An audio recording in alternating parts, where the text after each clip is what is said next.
Hey, it's Aaron. This is my show, Reeducation, and today we're going to tackle the question on whether or not you actually want a civil war. Now, I would assume that probably nobody would want a civil war because it almost always leads to strife, depression, misery, horribleness, and just the worst possible things on the face of the earth. But there is a small, albeit very vocal contingency that happen to seem like they really want such a thing. So, with all of that being said, let's talk about this. Okay, so the very first thing that I want to talk about is that almost inevitably, whenever there is any sort of revolution, there's usually some sort of civil war, at least some sort of civil distress between groups within that country or community or place. Now, sometimes those wars or stresses can be extremely small and insignificant, and sometimes they can be extremely large and outrageously damaging. And that's basically happened in any sort of place that's had some sort of revolution all across history and all across the entire world. You can see that in Soviet Russia, you could see that in China, you could even see it in America, France, Britain, everywhere where there's ever been any sort of revolutionary activity, there has been some sort of civil war. This goes all the way back before ancient Rome. But even though it's almost inevitable that something like that might occur, it's not something that we should ever cheer on. It's not something that we should be rushing towards, because those of who have seen the horrifying nature of war will tell you very quickly that it's not something that you ever want to relive. And it's not something that I have experience in either. I'm not a violent person. I've never been at war. I've never raised a weapon against another human being in anger or for any reason, really, ever. And just like me, there are a lot of people online who haven't seen those horrors either. But quite a few of them, a very vocal minority, really like to stress the idea that they want some sort of thing like that to happen. Now, obviously, on the left, we have some people who are doing it ironically, but a lot of people that are taking it very seriously. Now, there is a contingency of leftists, albeit a small one, that believe that violent revolution immediately is the only way to solve all of these problems, and we have to do it now, and it will be glorious, and we'll march forth towards a socialist republic, or whatever the hell they believe. And that is not realistic. And also, a lot of the people that believe this, especially in the West, or in the West, Canada, the United States, Europe, that sort of thing, most of the time when they're talking about that, they're LARPing. They haven't ever seen any sort of war, and the only kind of battle that they've ever been in is probably one on Call of Duty or another one of those first-person shooter games, which is not the same as real life. And then, of course, you have the people on the right, a much larger contingency, who believe that they want to have some sort of civil war, or in some cases a race war, because they believe that leftists have become completely insane and gone completely out of control, and they just need to be taken off their fucking lawn. And usually they would want to do that with a shotgun or some other form of deadly weapon. And of course, then you have groups like the Boogaloo Boys and others who literally want to have a violent civil war. In fact, with the Boogaloo Boys, it's in the name, Civil War II, Electric Boogaloo. And they actively want to start some sort of civil war so that afterwards they can, I don't know, take over the government. I'm not entirely sure exactly what their plan is. I'm not entirely sure they know what their plan is. But there are a lot of groups out there who are saying that they want to commit some sort of violent aggression against who I don't believe they understand are their family, their friends, and their neighbors. And that ideology brings me back to the whole idea of, do you actually want a civil war? Now, Beau from the Fifth Column, friend of the show, brought up an incredibly good analogy when it comes to this sort of thing. He was talking about how when his son was just a young child, I believe 4 or 5, Beau and some friends were eating some chips with some hot dip. and his son came in and said, I really want to try some of this dip. And everybody looked at him and they're like, no, kid, that's way too hot for you. You don't want that dip. It kind of reminded me of A Christmas Story where the young kid really, really, really wanted that little BB gun and everybody told him that he would pop his eye out. Well, it was kind of like that because everybody around the table was telling this young child, listen, we've been there. We know how hot this dip is. You don't want to jump into this. You don't want to try the dip. No amount of water or no amount of bread is going to stop the burning of this spicy pepper dip. But being a child and being generally curious, the same kind of curiosity that leads you to touch a hot stove or stick your finger in a light socket, made this young child decide to sneak a chip and pop it in his mouth before anybody could stop him. And soon after realized that it was extremely hot, way too hot for him, and wanted that burning sensation to stop immediately. But, just like all the adults had said, no amount of water or juice or milk or bread could stop that burning. And that's kind of the same situation that we're at here. A lot of people say that they want to have some sort of civil war. A lot of people say that they want to violently attack their friends, family, and neighbors. But they don't really understand what that entails. And though Beau couldn't on his channel explain exactly how terrible and damaging that sort of thing is, because that's not exactly what his channel is set up for, I can. Because once in a while we do talk about some of the most disgusting, heinous, terrible things that have happened throughout history and throughout the country. And today is one of those days. Now, in a moment, we are going to be talking about a story that is extremely graphic and will require a content warning. But before I do, I want to introduce a guest that wants to tell a bit of a story of their own. Now, this person has actually experienced some of the horrors of war, and I think that their opinion on this matter is extremely important. So without any further ado, take it away, Beau. Well, howdy there, Internet people. It's Beau again. So, story time. Story I heard, believe it to be true. There's an insurgency about to pop off in Country X. Right now it's bad, but it's not full blown yet. There's a religious minority in this country, and they know that if it goes loud, it's going to go bad for them. It's already bad for them, but they know what's going to happen to them if the insurgency develops. They're proactive. They reach out and they hire some contractors to give them advice. They really want them to get some people out of the country now and set up routes to help get them out later if need be. One of the contractors tasked with this is a monster. He's a guy who's done some horrible things all over the world, and he's one of the people tasked with it. When he first goes, he doesn't show up in Country X. He shows up in a neighboring country and goes to the border where he meets a local from Country X who is going to help. While they're there, he finds out that she's part of a different religious group. And he's like, why are you helping them? You know? And she gives him an answer that basically boils down to if the government told her she couldn't worship in the way that she wanted to, that she hoped somebody would help her. The contractor's like, yeah, okay, whatever.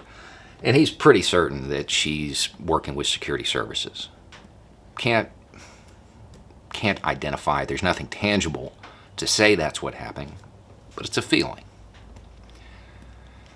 Eventually, after trying to trip her up, and he can't, he flies into Country X. He's there minutes before security services snatches him. Stuffs him in the back of a car, bag over his head. He is 100% certain he's about to be on his knees on the side of the road before he gets a bullet in his head. It's not what happens, though. They take him to a police station, and they beat him. Pretty bad. Pretty bad. They're softening him up for the interrogator. They're trying to break his resolve, and they beat him pretty bad. Eventually, the interrogator walks in and starts off with, what does the CIA want in my country? The contractor's like, what? Not CIA. I hate the CIA more than you hate the CIA. And they have this back and forth real quick. And during that conversation, monster recognizes monster. And that camaraderie forms for a split second. And the guy's like, what are you really doing here? The contractor, certain he's dead, is like, I'm here to get Group X out of the country. And the interrogator lights a cigarette, starts laughing, and he's like, you can take all of them you want. We don't really want them here, but don't ever come back to this country. They let him go. The contractor assumes that this is a ploy to get him to lead the security services to the people he's trying to help. So he gets on a plane, leaves the country, never goes back. Other contractors go in to fulfill the job. Months later, he finds out that everything goes pretty much according to plan. But that woman that was helping, she got caught and was publicly executed. The reason I think this story is important is because everybody has an image about how these things go. The reality is the monsters, the evil people, the real bastards of the world always make it through. Always. They get out of every scrape. They always make it through. The people who don't make it through are the innocents, the civilians, the do-gooders. Those are the people that have to lay down their life for the cause. When people advocate for things like this, it's important to remember that. Because part of the reason people want to advocate for it is to protect their community. Assuming you're advocating for it and you really are a monster, not just in your head, you need to remember that those that you care about, those you are willing to be a monster for, are the ones who are going to pay for it. If you're a monster, you're going to be fine. You're going to be fine. You will make it through. Your neighbors, your friends, your family, they won't. They won't. It's how it works every single time.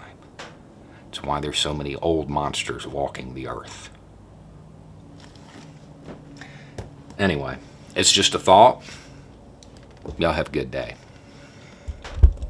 I really appreciate that story. Thank you very much, Beau. And if anybody wants to check out any more videos from Beau of the Fifth Column, please check out all of the links in the description box below. So I am going to give a content warning right now to let everybody know that I'm going to be talking about some things that are extremely graphic, horribly graphic. And if you have a weak stomach or if you suffer any kind of trauma or anything like that, I would suggest that you skip ahead in the video. I'll try to put a time code somewhere in here to where I'm not talking about this anymore.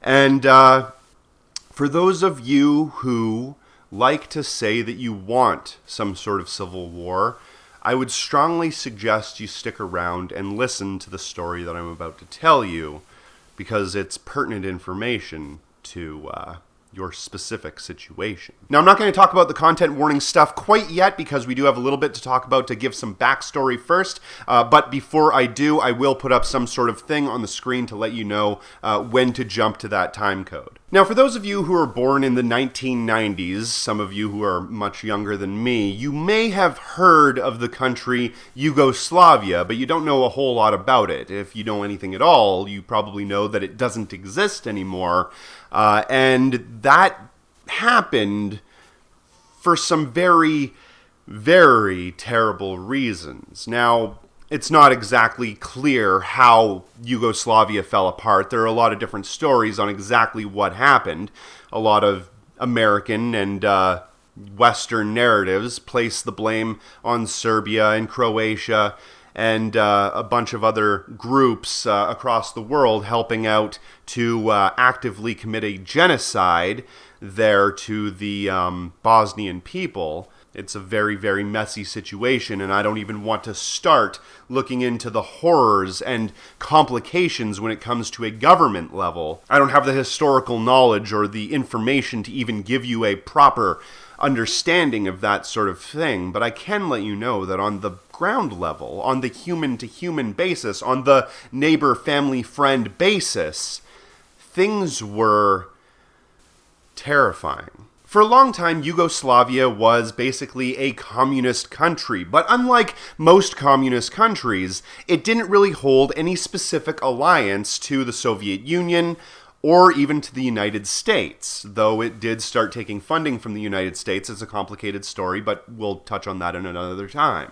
But to say the least, they were in a very precarious situation where nobody really trusted them, and everybody wanted to use them for their own means. The United States likely seen Yugoslavia as probably being some sort of threat, but a perfect place for them to jump into that sort of area and actually create some sort of sect within the Soviet sphere so they could find a way to attack the Soviet Union through them that way. And of course, the Soviet Union had a lot of problems with them because they didn't follow by the typical Marxist-Leninist line of thinking, and they started doing a lot of things off on their own. Europe had a part to play in this, as well as the Mediterranean and parts of the Middle East, some of which were funded by the United States military and backed by the CIA.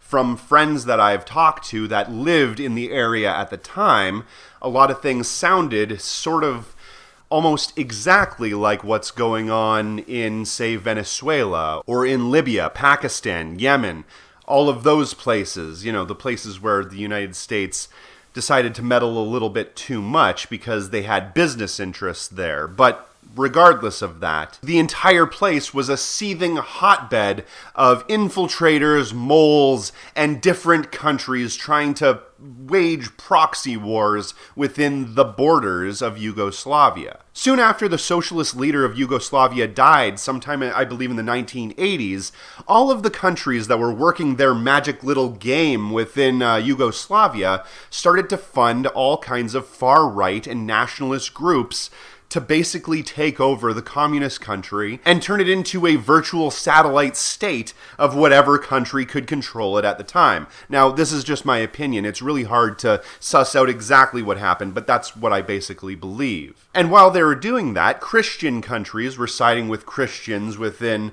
Yugoslavia, and Catholic countries were siding with Catholics within Yugoslavia, and of course, the Muslims were siding with Muslims within Yugoslavia and dividing the people along ethnic lines. Neighbors, friends, family members, all of which who used to live within the same country, under the same roof sometimes, started to be pitted against each other. They started to be forced to fight one another. Now, I say ethnic, but it wasn't some sort of color-based thing. It wasn't a skin color thing. It was a religious-based thing.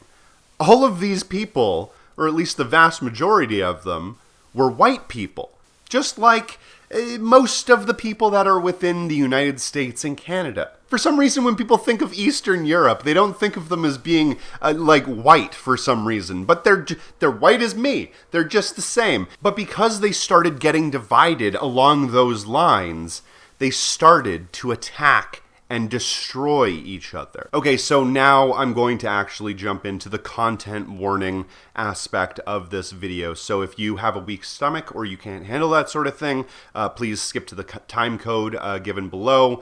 With all of that being said, let's get into it. Now, this story is called 1 Million Bones in Washington, D.C., and it was produced on July 3rd, 2015, and we're going to be scrolling down about halfway through right into where they are talking about how some Serbian generals were standing around in Srebrenica with some Dutch generals, and they were having a good time laughing and joking with one another, and that's basically where our story picks up. Now, like I said, all of the details as to why they were there were complicated and drenched in all sort of espionage and secrecy and bullshit. But suffice it to say that them being there was very bad because, and I quote, By July 11th, Serbian generals were walking through the streets of Srebrenica without a care in the world. They even had drinks with a Dutch commander. The largest mass murder in Europe since World War II started the next day. The next morning, men and boys were separated from women and girls. The men and boys were taken to an area the Serbs dubbed the White House. The executions began. Most of the males who were killed early in the genocide were fortunate enough to be killed with a single gunshot wound to the head. The executions were conducted about every 2 minutes for hours. By that evening, floodlights were set up to allow the murders to continue, and a bulldozer was used to push the bodies into mass graves. As the hours passed, the brutality increased. Serbs began cutting off the lips, noses, and limbs of adults after forcing them to watch their children's executions. Some were buried alive. More than 8,000 were killed. The women and girls were publicly raped. Sometimes the young girls were raped in front of their mothers. The Serbs forced young boys to have intercourse with their sisters. They made their mothers hold their children while they were beheaded. Infants that cried had their throats slit and then were handed back to their mothers. These scenes were witnessed by Dutch soldiers who remained in the area. Some simply ignored it. At least one watched the public rapes with a Walkman in his hand, and that was a quote. And that isn't even the most graphic information. There were more graphic stories within that article that we could have expanded on, but I think that we kind of get the point. Now, like I said earlier in this video, I have a couple of friends that are from that area. They're from Serbia specifically, and they immigrated to close to where I live not long ago. I believe in the last 8-10 years or so. And they were there when all of this stuff was happening. They seen it firsthand. They said that friends, families, neighbors were actively murdering each other. Now, he said that a lot of this was happening because of outside agitation and a lot of people were being paid to do a lot of horrible, heinous things. But the point still remains is that these were family members, these were friends, these were neighbors, people that you see every single day. The person that is on the opposite side of your fence might be the one that you might have to take up arms against. And it's not like the Serbs or the Croats or the Bosnians or anybody within the former Yugoslavia was especially evil or especially terrible or especially violent. They were just regular people, normal individuals who were put into a situation where they othered one another so much that the thought of these people that were living across the street being even human was completely stripped from them. Most people couldn't handle it. Most people apparently tried to leave. They tried to run away. They tried to get away from having anything to do with this, but a lot of people didn't. A lot of people had it in their minds that the Muslims or the Christians or the Catholics or whoever were evil incarnate and they needed to destroy them. And they went about doing so. This wasn't just something that happened between a couple of groups. Everybody started to attack everybody, and massive losses were happening on all sides. The largest losses happening to, I believe, the Bosniaks or the Bosnians, and they lost countless numbers of men, women, and children, not to mention the sexual assaults and rapes and that sort of thing that happened. It was disgusting. It was terrifying. It was a genocide. It was an ethnic cleansing. Like I said, the largest loss of life since World War II, and almost nobody ever even hears about it. Nobody even knows that it happened. And yet it happened in Europe between a whole bunch of white people who look just like every other white person that's watching this video. Probably like a lot of people who are out there LARPing as though they want some sort of civil war to actually go down. The powers that be successfully divided and conquered all of these individuals who were just a few years before friends and neighbors and co-workers. They all worked together. They all, in fact, helped each other create one of the most interesting communist or at least socialist countries in all of history. One of the coalitions of communist countries that went against the grain and did something quite spectacular. They didn't do everything right, obviously, but they did a lot of really great things. I mean, they started one of the largest worker cooperative sectors of that time. They, in fact, had an entire program where worker self-management was basically the main thing. They worked very hard to decentralize a lot of the government and make a lot of the different countries or coalition of countries within that sphere at the time confederate together and work with one another with a more flattened hierarchy. Unfortunately, they didn't do everything perfect. Like I said, they had a certain amount of capitalism still involved within their system. There were still landowners, there were still employer-employee relationships and that sort of thing. But it wasn't anywhere near what it was like in the United States, and it was very different from what was going on in the Soviet Union at the time as well. Very interesting place. And because of that, all of the other countries had to get rid of it. It wasn't working with anybody else, so they had to destroy it, and they did. And in the process, all of these people who were united, at least to a certain extent at one point, became divided. And that's why we have to work so hard against that right now. Something that I talk about all of the time on this channel is building dual power structures, but I don't really talk about how important they are. Just in the abstract, I say it's important to get them built now because we will need them in the future. If this entire system collapses, we need something for it to collapse into.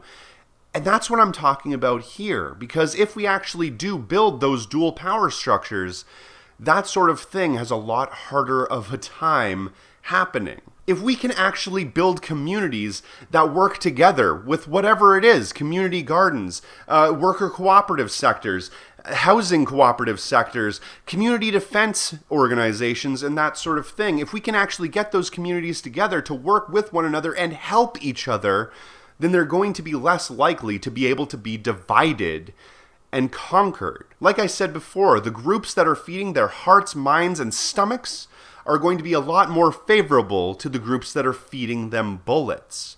And if your neighbor needs a hand with something and you can do that, that's what you need to do.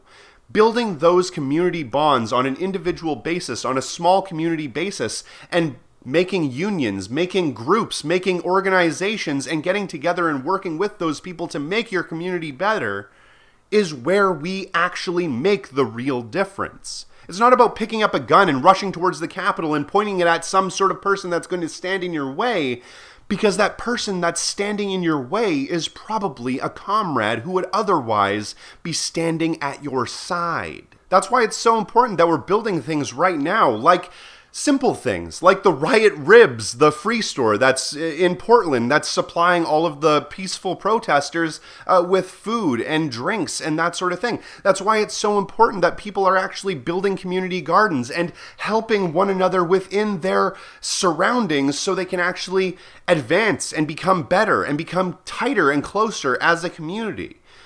Beau from the Fifth Column, I'm going to reference him again here because a lot of what I'm talking about today is based off of some of his work, made the analogy that the anvil always breaks the hammer. The idea being that if you run out and try to attack something that is already established and settled, that you're inevitably going to break because that established entity is hard and strong like an anvil. And that's what we need to be. We need to be that anvil. And whatever group, whatever oppression, whatever opposition comes at us, we have to be able to be strong enough to have it break on our solid structure. But any crack in that anvil will create a weakness. And every blow that hammer does to that anvil will open up that crack further and further. So we need to strengthen our anvil. We need to make ourselves as strong as we possibly can. And to do that, right now, we need to be building those dual power structures. We need to be using mass line organization tactics to get people together, to get them unified, and to get them working towards the goal of saving humanity.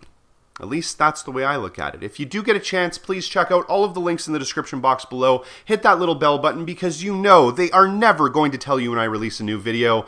And make sure you're subscribed because they're unsubscribing people every single day. And before you go, I just want to make a comment and say that I do exclusively anti-capitalist content on this channel. And because of that, advertisers don't really want to touch my stuff. Almost every video that I put out is demonetized immediately, and I have to do some sort of fight to actually get it remonetized. And even if I do, I only make a very small amount of money on those videos.